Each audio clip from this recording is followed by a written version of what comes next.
真昼の街中を疾走する1台のタンクローリーがあった。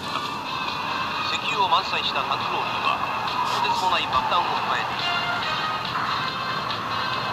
タンクローリーをジャックしたのは武藤という若者であった。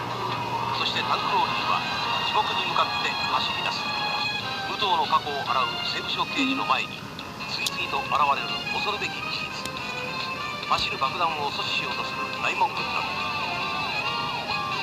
やがて武藤を狙う者が出現する。武藤はなぜ狙われるのか。